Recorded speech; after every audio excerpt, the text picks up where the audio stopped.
You're listening to another ambitious entrepreneurnetwork.com podcast, the voice for entrepreneurs and small business. Now, onto the show.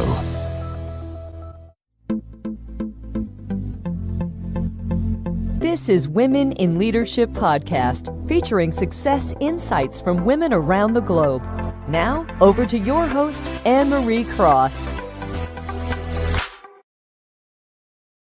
And welcome to another episode of Women in Leadership Podcast. Now, my guest today says there is no courage without fear being present first. And joining me on today's show is Rachael Evans.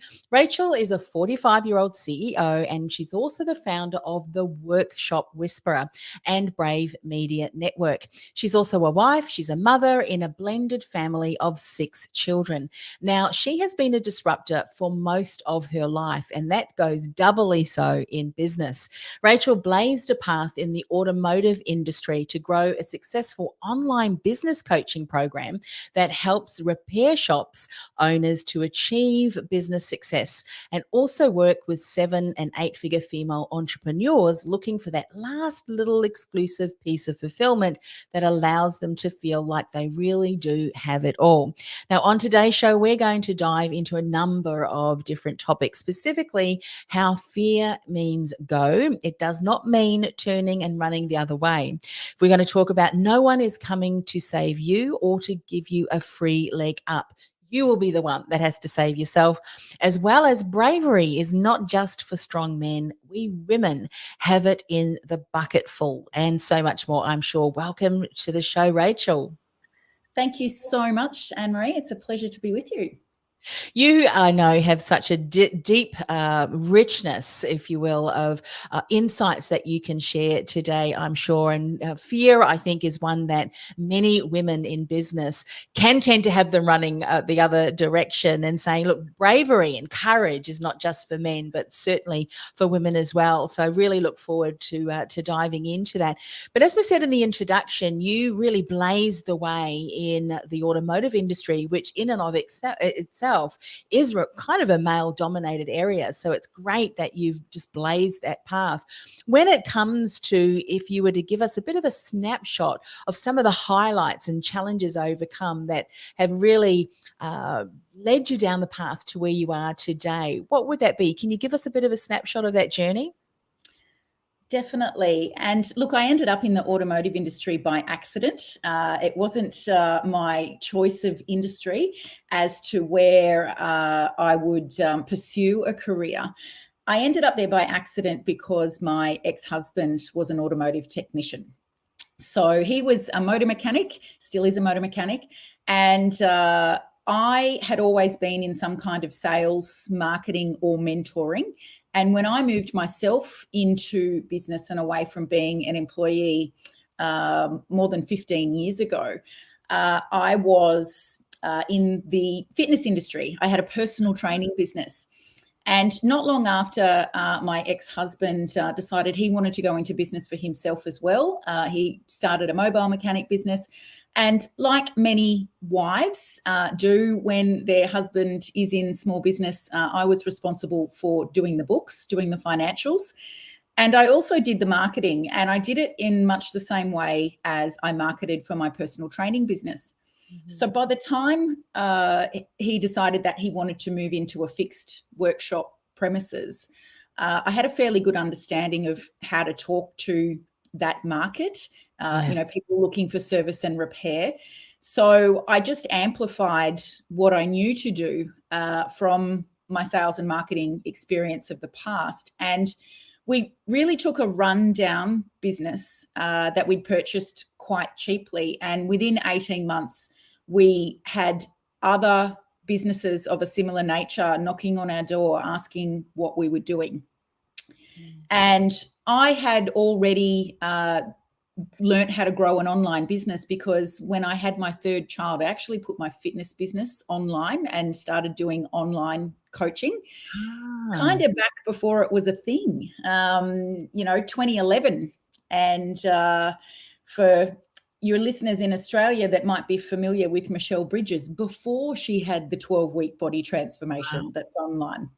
So I knew that I knew how to get a program up online. I knew how to get customers to see the program. What I initially did, however, after we were approached by some of these other auto repair shops for help, was I looked around in the market to see where the automotive industry specific coaches were, and found that there weren't any. And that was a surprise to me, because in other industries that I'd worked, there was always a specific coach for the niche. So I thought, well, I know how to do this. I know how to get a program up online, and rather than help people one by one, I'll put up my hand and I'll say, I can help you no matter where you are across Australia and New Zealand. And I created an 8-week online program, just created the first 2 weeks to get started. And that first 8 weeks, I wrote the next module 1 week ahead of where the clients were at. And, that was 2014, July of 2014. And, that's now a multi-million-dollar business. And it's paved the way, not just for me to enjoy success in the space, but it's allowed us to help men who own auto repair shops to actually have a different relationship with their wives who might also be working with them in auto repair shops. So now we have dynamic duos, husband and wife couples, or at least a better understanding between the two of them of how to run a successful business and have a successful family life as well. And that's enormously satisfying. Yeah, I can imagine. When you shared that the first business that you had was a fitness business around the time that you launched that. I mean, when you think of it, fitness was really seen as you have a fitness online business. How can you do that? Fitness is really face to face. So I would imagine that one of the things when we're talking about fear, what we need to be mindful of too is be mindful who you share your vision and what you're going to achieve. Because if we surround ourselves with naysayers and people who may not be able to see the vision yet, that can be one way that fear and doubt can keep us stuck.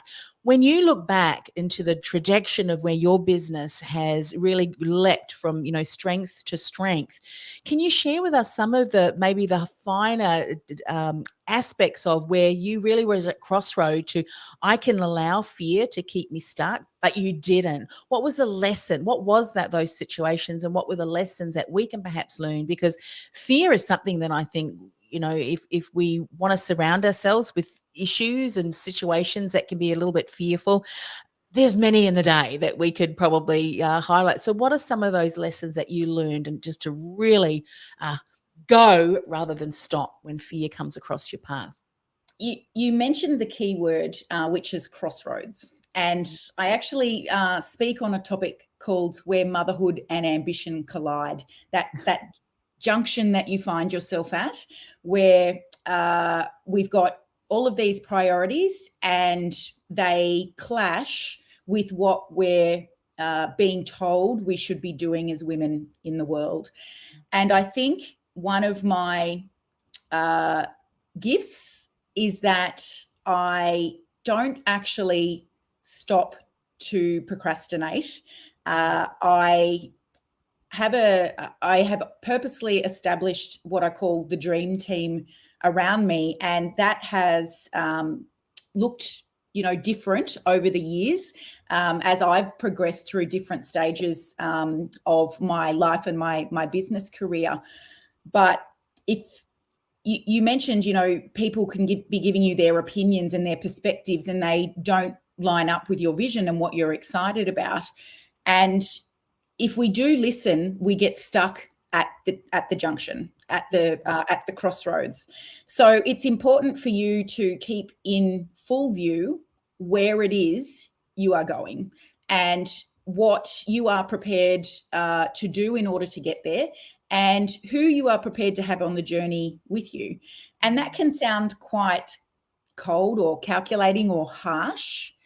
However, it's really important, because we are told as women, or we are still given the idea that our children should really be grown before we start moving into ambition and, achieving our goals. And there's a fear of, well, what will people think of me? How will people judge me if I am in the workforce, or I am running a business, or I am starting a business while my children are young? And you can be derailed by that fear and stay stuck at the crossroads, or you can choose what's best for you and what ultimately you believe is best for your family. We have an equal right to contribute to the economic stability of our family. We have an equal right to be supported with our vision and with our own goals. And the gender stereotype that children and home come first is outdated. There's lots of fears around those things. It's up to us to keep what we want in full view. Yeah. What's really great too, and we can hear dogs barking in the back there. What I love about that is that really your environment in the business. I know a lot of women who are listening and watching this particular podcast run their own business, and what the last 2 or 3 years have shown us too, and many businesses who may have had a corporate space, is there is a whole lot of business that is online, and your ideal client, if you can provide, like you have, Rachel, through a service that you expertise that you can support, you don't just have a region. Your region could be the world, and you could do that from your home office whilst you are also, have aspects of kids there too. And the learning experience, the entrepreneurial lessons that you could just, symbiotically share with the clients, with your children, that they can pick up. I think they could not learn that in a school environment, isn't it? If I think back to some of the lessons that I've learned, even through hearing, parents who are entrepreneurial and their kids are now entrepreneurial and they've even homeschooled. I mean, I take my hat off to parents who homeschool. That's amazing.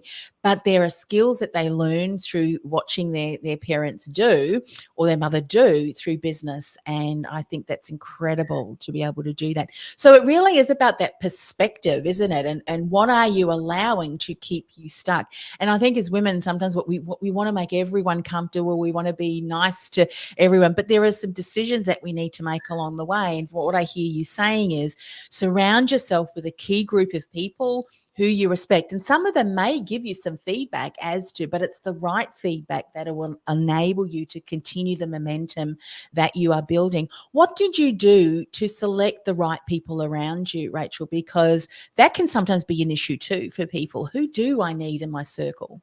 It's such an important question, because we can feel that the people we need to listen to are those closest to us in terms of family, previous generations, mum and dad, grandparents, aunts and uncles, in-laws as well.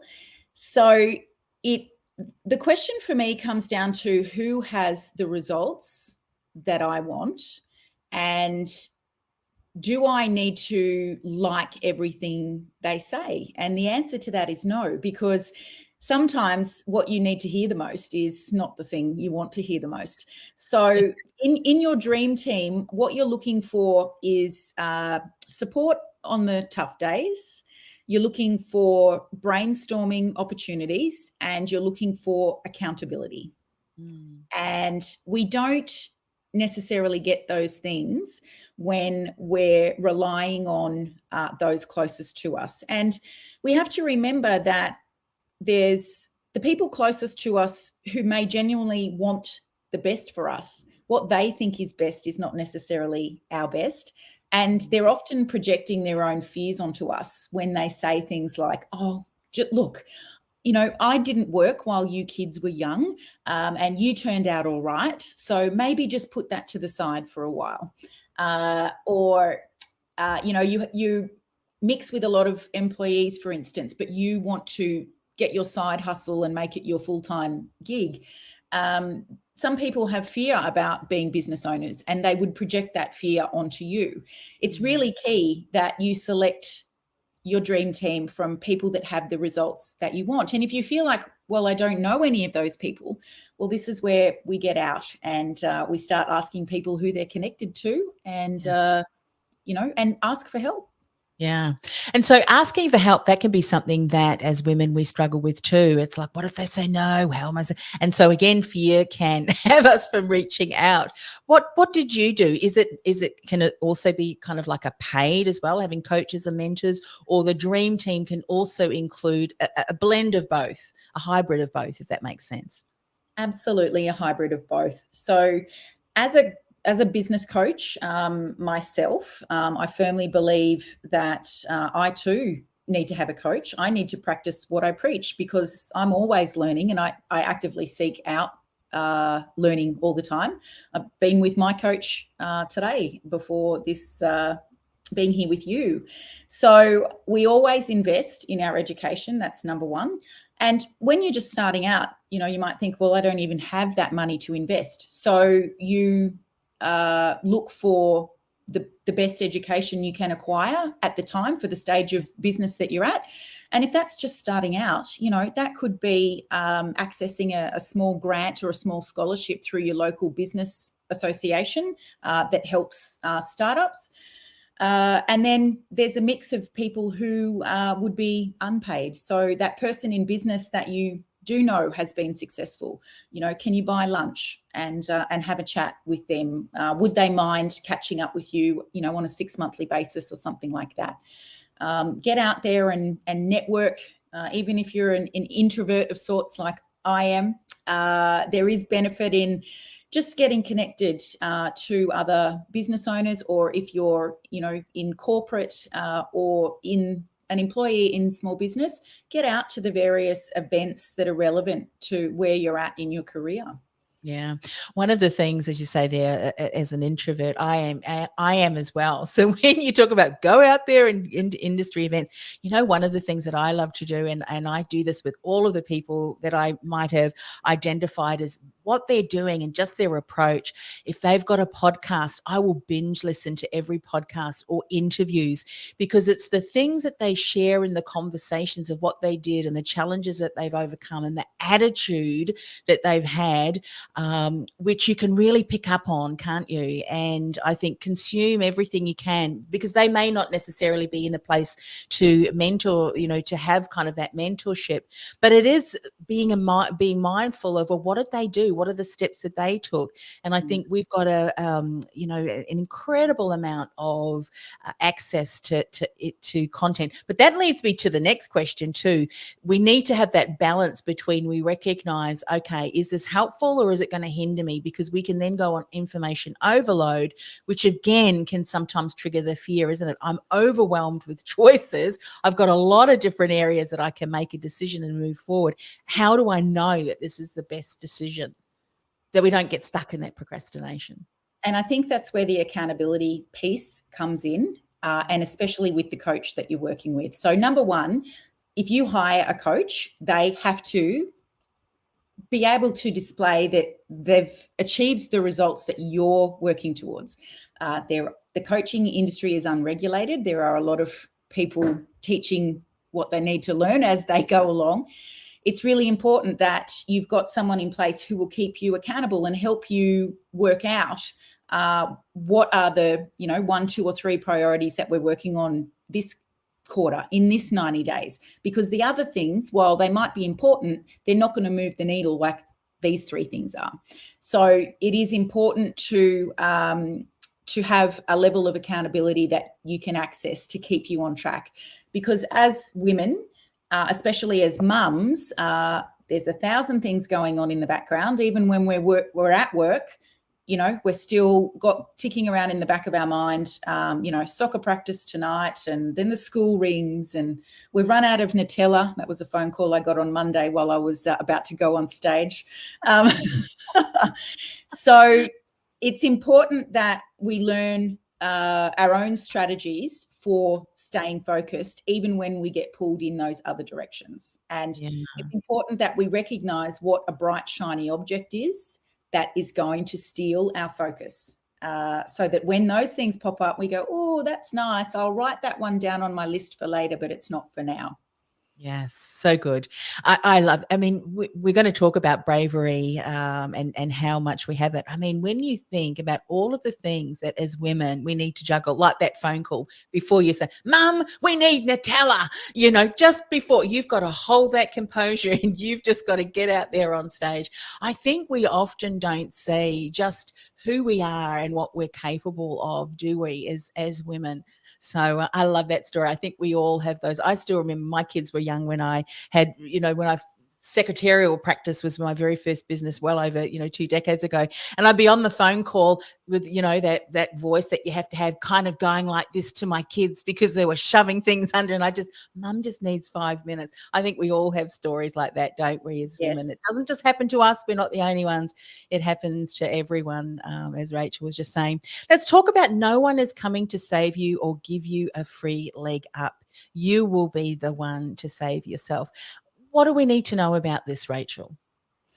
This is really about understanding the courage and the bravery that exists already inside of you, and not falling into victim mode about the fact that we've got competing priorities, like recognizing that there's always a step forward. Sure, we might find ourselves in less than favorable situations and circumstances that might slow us down, but we have the ability always to understand what fear is trying to tell us to do. And it's important to recognize that fear isn't necessary. I'm talking about fear in business here, not life-threatening situation fear. So if we're afraid to do something, that's actually our trigger to pause and ask, what is this opportunity actually trying to have me do? And it's usually not asking you to turn around and run the other way. It's scary because we might not have seen it before. We might not have tried it before. We heard that somebody else tried it and it failed for them. It's our job to explore when we're afraid, not run away. Yeah. And when we do run away, the question that we should end up asking ourselves is, what was the opportunity cost of passing that up? Because we succumb to the fear. We've got the ability to summon courage whenever fear is present. Courage is not required if we're not scared. So let's remember that. So we've all got the ability to go, hang on a sec, let me look at this. There might be something in it. And for women, we've been conditioned to believe that bravery is something that happens on the battlefield, or it's due to heroic acts like pulling someone out of a fire or a flood. And there's no disputing that those things are brave. However, for women on a day-to-day basis, there's also other types of bravery. We're brave emotionally. We're brave morally. We're brave spiritually. This is where bravery shows up for us. And it's really important that we recognize it and empower ourselves and start reflecting on, if we apply that lens to bravery, just how bloody brave we actually are. Yes.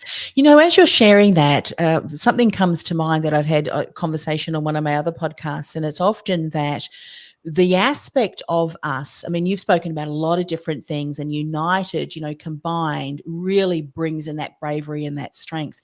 But often the very thing that can give us the edge, or the thing that we can leverage, is often what we've been told or reminded, and even maybe misconceived, if that's the right word, to be a weakness. Often, you're just emotional. Well, guess what? That emotion, when tailored and really used the right way, leveraged the right way, can be the difference between walking out of a conversation, united and with a win-win, and being, you get my drift. And so what you're then saying is the things that we often try to hide, when we bring that up and give ourselves that permission to be, can actually be that bravery or that aspect that others will admire in us. Have you found that to be true too?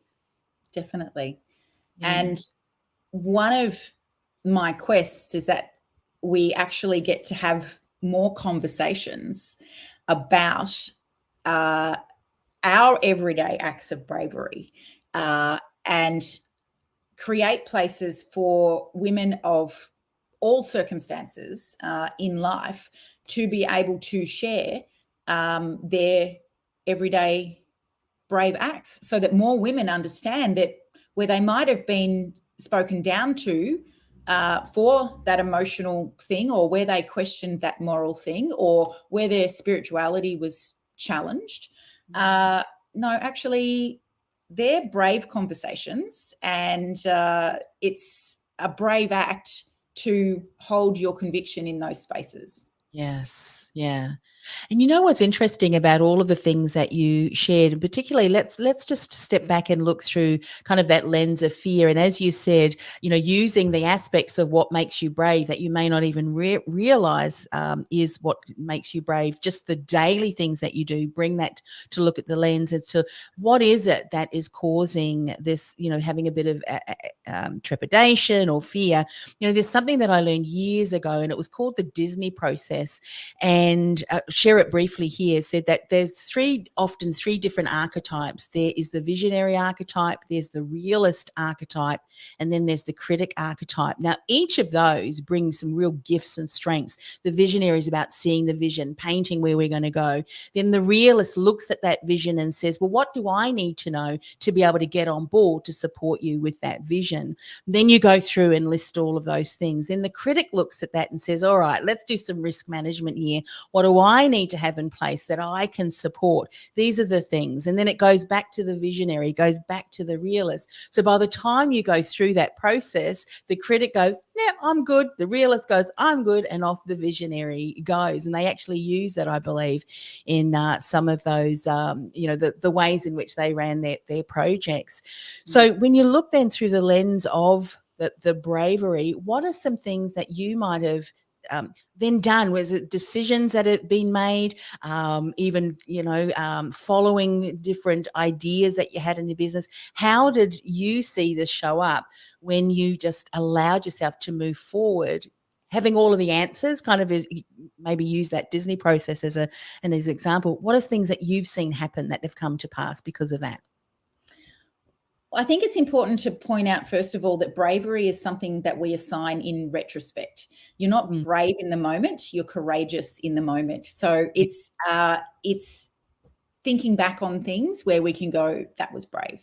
So you've got to make sure that you have time for reflection. Much like you've got to make sure you have time to look back so you can see how far you've come. It's, that same thing.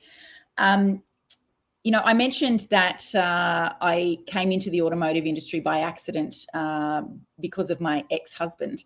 And that's probably where my most brave moments in the last 5 years stand out, was where I recognised that I didn't have the support that I wanted to have in that relationship, not the same level of support that I was giving out. And an eventual realization that, I needed to choose myself and what I thought was going to be the best path for me and the kids moving forward. And that was to leave that relationship. And, the sad fact is that, with 1 in 2 marriages ending in divorce or separation, this is a very common thing. But you are left to feel incredibly isolated when you make that decision as a woman to leave. You are seen as the abandoner of your family. And still continuing on with that path despite knowing that, definitely the standout most brave moment of my life. And it has led to every wonderful thing that has happened since then, meeting my now husband, and, welcoming 3 more children into our family. It also paved the way for me to devote the energy that I wanted to devote to growing my coaching business, and now to Brave Media Network, where I get to speak to women as well, very masculine audience in the automotive world. So that brave moment, which was really a horrible 18 months to 2 years of time, defines what happens moving forward. And, as there are as many women who would have made the decision to stay because the fear was too great, and I don't judge that. But for me, it's this very process of fear that helped me move through that. Yeah. You know what you've just shared there was, an example, beautiful example, a very personal situation that you went through. And I think what I understand, the steps that you took, the decisions that you've made can really be used across other aspects too. Even in business, if there's a failure, you made a decision, then you realize, well, that didn't actually work out. What I want to speak a little bit into is that often that situation then can happen, can occur. But what we end up doing is get so stuck in the guilt, in the shame, and the things that we assume other people are saying to us, or what we're saying to ourselves, is to really be able to move through that, because you would not be where you are today with, as you said, the new beautiful husband and the relationship and the family that you have now, had you continued to hang on to the past, because sometimes as women we can tend to do that too. So did you use similar things that you've shared now to being able to heal that part of you too? That would, I would imagine, is a process too. Yes. Yeah, I think the healing is a separate process, but in terms of have I used the process in other areas? Absolutely. In business, it's the same 4 things that we're moving through. So we're recognizing fear. We're not running the other way. We're going, hey, what is this? We're summoning courage. Then the next part is the decision. Between courage and acting, there's a decision to make. And it's great to make the decision, but then we've got the final stage, which is actually doing something about it. And we use that in business all the time. So as we tell our clients, the seminar isn't actually, the learning isn't actually when you're at the seminar. It's when you get back to work on Monday, you've got to implement, you've got to act. And that's the final important piece of the puzzle. Otherwise, you just cycle around. You kind of get clear in your mind on the decision part. Yep, I know I've got to do this. But then fear jumps up in front again and we get stuck again. And then we might summon our courage again. Yep, I know I've got to do this. I know I've got to do this. I'll do it next week. Okay, but then next week passes and we haven't acted again. So it's a very transferable 4-step process, right from fear through courage to decision and action. Yeah, I love that. And we'll spend, if you don't mind, just spending a little bit of time on that healing. The reason why is that if we don't deal with that, it can become a trigger that I have found in my own life, and I've sort of observed in others, that can inhibit that 4-step journey, because you're not taking the right decisions, or you continuously notice when things do go wrong and you're focusing on the wrong things, so that you can't take the right action step. If you were to say to someone who is in the position at the moment, Rachel, where they are struggling with certain things and there is some healing to be done around that, not that only, obviously share what you feel comfortable in sharing, but you really did you get support around that? What would you say to someone who is going through that at the moment and can see that, hey, I do need to work through this to enable me then to move forward in the best possible way? Well, this is where no one's coming to save you. Is really important.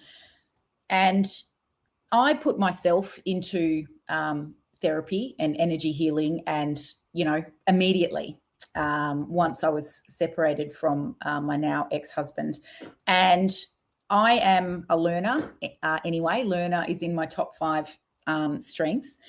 And I enjoy the process of learning about myself, and your willingness to learn about yourself, going on a self-development journey is what's really important here. And my husband and I have a saying right from the start, and that is, I'll look after me for you if you look after you for me. It's not his responsibility to fix me, and I'm not responsible for fixing him. We're responsible for fixing ourselves. So those things that might have triggered us from previous relationships, previous situations, even things that trigger us in business where we've been hurt or bitten before, and once bitten, twice shy on moving on that strategy again. It's our responsibility to dig into that and to learn what patterns are in play. What generational trauma is there? What conditioning is there that has us believe the things we believe about certain situations or about ourselves? And it's our job to save ourselves. It's not anyone else's. So true. So true. Rachael, I know we've only just scratched the surface, but it's been such a rich conversation. Thank you so much for sharing your insights. If people want to find out more about you and your network, what's the best way for them to do that? Please come and have a conversation with me on Instagram at The Real Rachael Evans and at Brave Media Network, and the same on Facebook. Join the conversation. Listen to a podcast episode or two, the Very Brave podcast on Apple, Spotify, and wherever else you listen. Yeah, fantastic. As you said, there are so many things that happen to us, different decisions that we make. Yet when we have a set of principles, as you've said, there's 4 steps that whatever situations in front of us, we just work through those, and every step, and I love the fact that you talked about being courageous. Often we're looking for women, we're waiting for the confidence that we think we need to get up into that stage or to do whatever it is that we've dreamed about. But as you said, all you need is the courage to take that next step, and then the next step, and then the next step. And then before long, you've got the confidence that you were always looking for. You didn't need that confidence, just the courage to take that step. So thank you for coming on the show, and look forward to listening to some of your episodes as well on your podcast network. Thanks so much, Anne-Marie. It's my absolute pleasure to share. This podcast is brought to you by theinfluencealliance.com. Want to influence real change with your message by becoming known as a trusted authority in your industry while building a sustainable and scalable business you love? Find out how by accessing our free podcast series at www.theinfluencealliance.com/podcast series. That's theinfluencealliance.com/podcast series.